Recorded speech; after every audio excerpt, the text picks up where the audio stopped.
Hello good morning my dear students.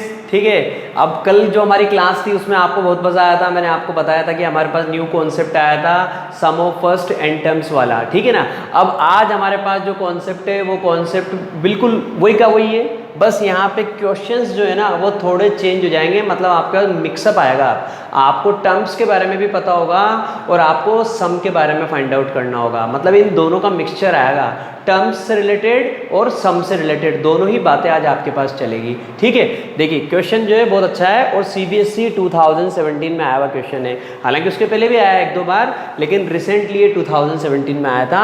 If the ratio of the 11th term of an AP की 11th term का ratio किसके साथ, 18th term के साथ is 2:3। तो 11th term बोला ना, तो देखिए कहते ही पता लग जाता है 11th टर्म का मतलब क्या होता है, A11। जैसे 7th टर्म का मतलब क्या होता है, A7। तो 11th टर्म का रेशियो दे रखा है। रेशियो का मतलब क्या होता है बच्चों, डिवाइड करना। A11 का रेशियो दे रखा है किसके साथ, 18th टर्म के साथ। 18th टर्म क्या होती है बच्चों, A18। इन दोनों का रेशियो आपको कितना गिवन है, A11 upon A18 equal to 2:3। 2:3 का मतलब 2/3। कुछ नहीं करना है, बस A11 की वैल्यू पुट करनी है। A11 की वैल्यू A+10D, क्योंकि मैंने आपको डायरेक्ट सिखा रखा है जितने टाइम्स ये बोल रहा है D उतने में से 1 टाइम कम हो जाएगा। जैसे 11 है तो क्या आएगा, A+10D।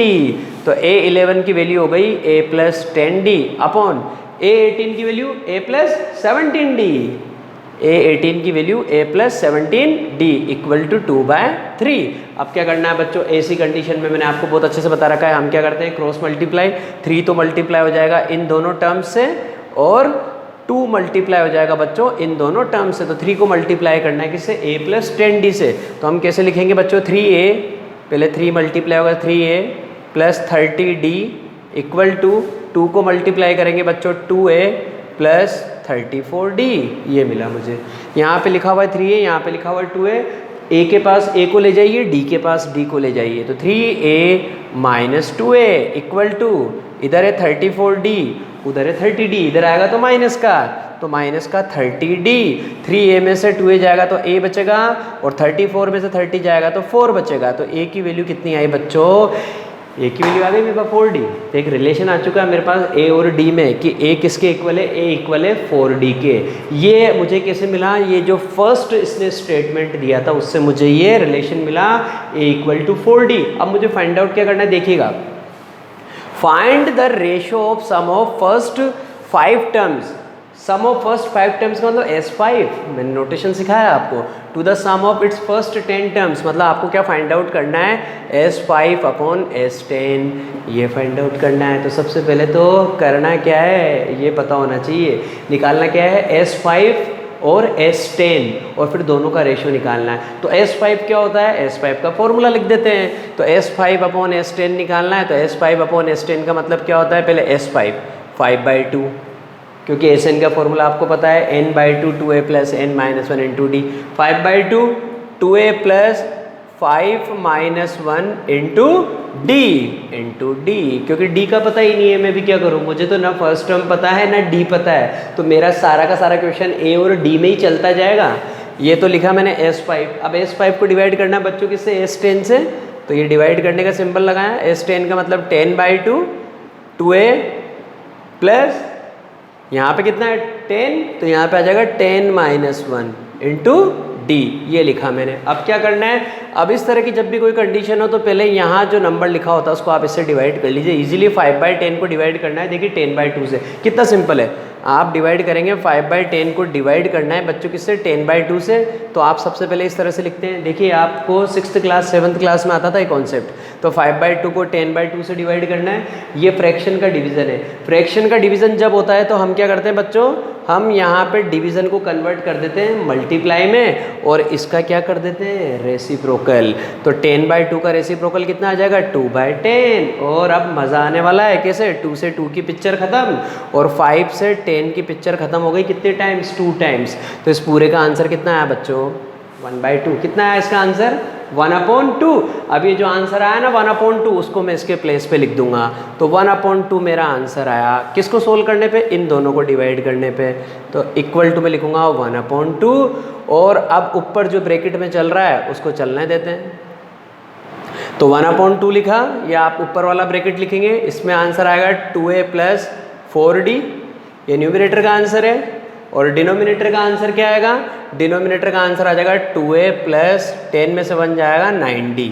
तो ये तो देखिए न्यूमरेटर का आंसर है, ये डिनोमिनेटर का आंसर है। 1 तो मल्टीप्लाई होगा इससे और 2 मल्टीप्लाई होगा इससे। लेकिन इससे पहले हम एक काम करेंगे, हमें a और d में रिलेशन पता था। a की वैल्यू कितनी थी? 4d।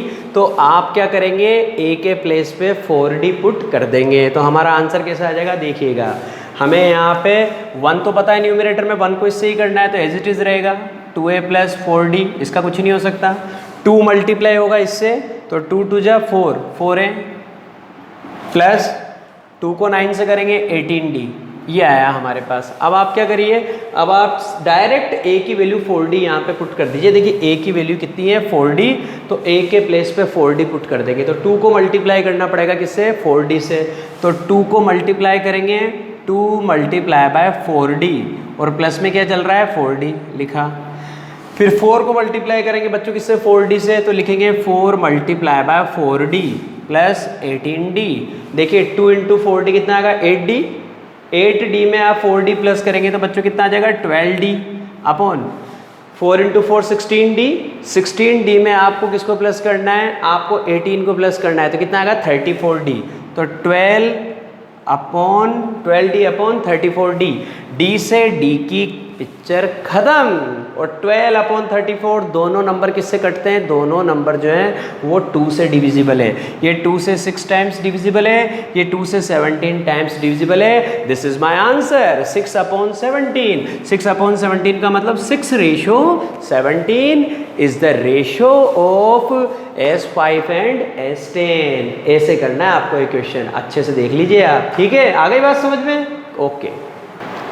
तो देखिए बच्चों, अब मैं आपके पास बहुत ही इंटरेस्टिंग क्वेश्चन लेके आया हूँ। इतना अच्छा क्वेश्चन है ये, सीबीएसई में बहुत बार आया हुआ क्वेश्चन है। बस यहाँ पे एसएन का जो फॉर्मेट है वो चेंज हो जाता है, लेकिन आपके पास ये क्वेश्चन कई बार आया हुआ है। और क्वेश्चन की सबसे खास बात क्या है? What is the speciality in this question? कि आपको यहाँ पे एसएन गिवन है और आपको एएन निकालना है। अभी तक हम क्या करते थे? हमको एएन पता होता था और हम एसएन निकालते थे।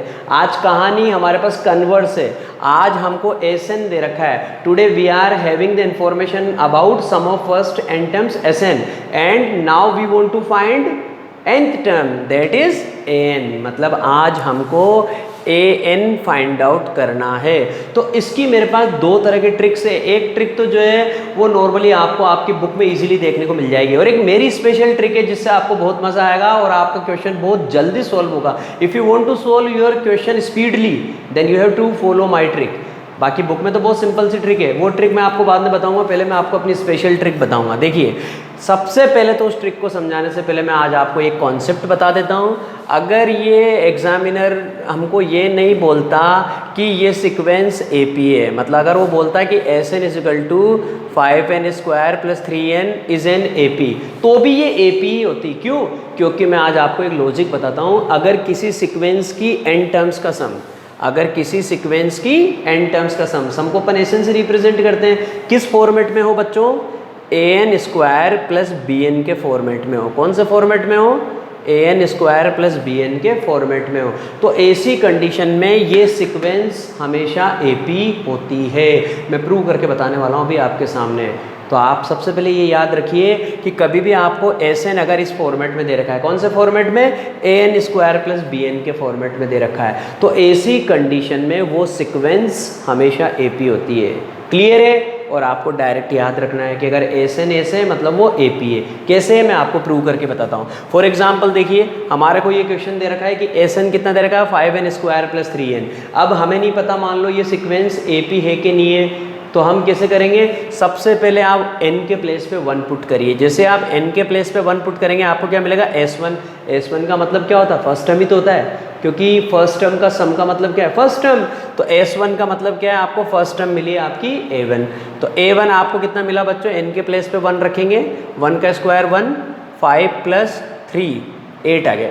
फर्स्ट टर्म आपके पास कितनी आ गई? 8। अब आपको यहाँ पे n के प्लेस पे 2 पुट करना है। आप लिखेंगे यहाँ पे s2 लिखेंगे, तो आपके पास यहाँ पे 2 का स्क्वायर करना पड़ेगा। 2 का स्क्वायर कितना आएगा? 4, 4 5 जा 20 प्लस, और n के प्लेस पे 2 रखते हैं, 3 2 जा 6।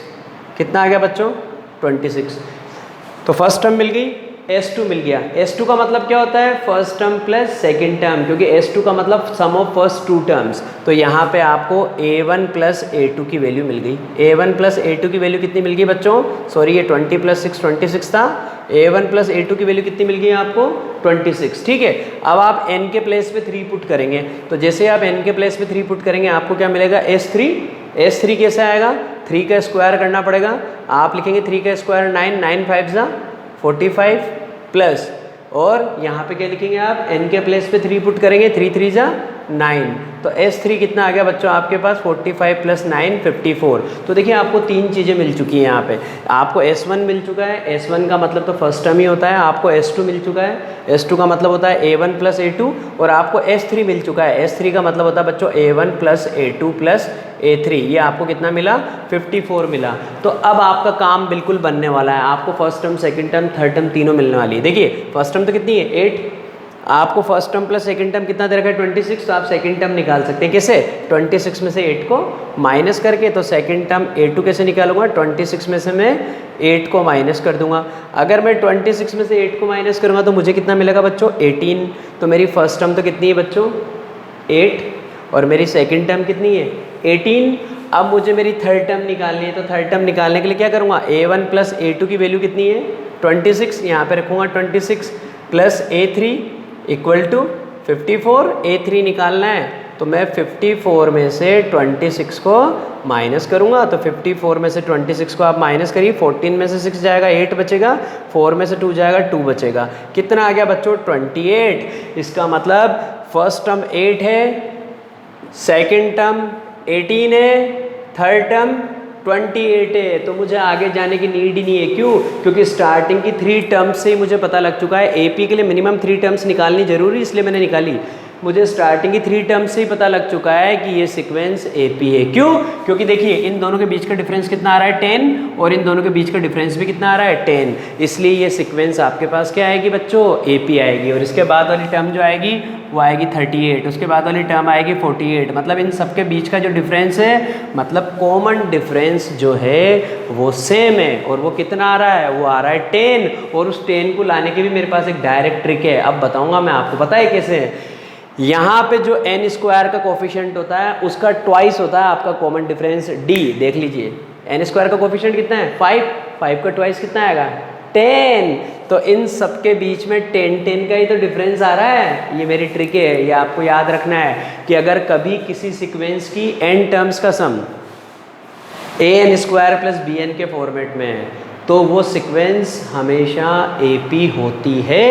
और ऐसी कंडीशन में उस AP का कॉमन डिफरेंस जो होता है n स्क्वायर के कोफिशिएंट के ट्वाइस के इक्वल होता है। It means D equal to 2a। ये बात आपको हमेशा याद रखनी है, बहुत मज़ा आएगा आपको फिर क्वेश्चंस करने में। तो कॉमन डिफरेंस पता लग गया हमें कितना? 2a। 2a का मतलब n स्क्वायर के कोफिशिएंट का ट्वाइस। n स्क्वायर का कोफिशिएंट कितना था? 5। तो 5 का ट्वाइस, 5 को 2 से मल्टीप्लाई करना है। कितना आया? 10। तो ये तो मैंने आपके लिए प्रूव करके बताया है। एग्जाम में ऐसे नहीं करना है, एग्जाम में तो आपको सीधा मेरा डायलॉग देना है। क्या डायलॉग देंगे? As we know that here Sn equal to 5n square plus 3n which is in the form of an square plus bn। आपको एग्जाम में ये लिखना है, आपका काम बहुत जल्दी हो जाएगा और मार्क्स भी फुल मिलेंगे। As we know that the given sum is in the form of an square plus bn, hence the given sequence is an AP and we know that in that case the common difference is equal to 2a। इसका मतलब n square का coefficient कौन है? 5। तो D की value कितनी आ गई? 2 multiply by 5। D की वैल्यू आ गई हमारे पास 10। D की वैल्यू 10 मिल चुकी है। अब क्या करना है? मैंने आपको सिखा रखा है, आपको AP के लिए सिर्फ D चाहिए होता है और फर्स्ट टर्म चाहिए होती है। फर्स्ट टर्म आपने अभी निकाली थी, n के प्लेस पे 1 पुट किया था। तो फर्स्ट टर्म क्या थी आपकी? n के प्लेस पे 1 रखा था, तो आपने लिखा था यहाँ पे S1 इक्वल टू 5 प्लस 3 8। और S1 का मतलब क्या होता है बच्चों? फर्स्ट टर्म ही होती है। तो S1 का मतलब A की वैल्यू कितनी आ गई? 8।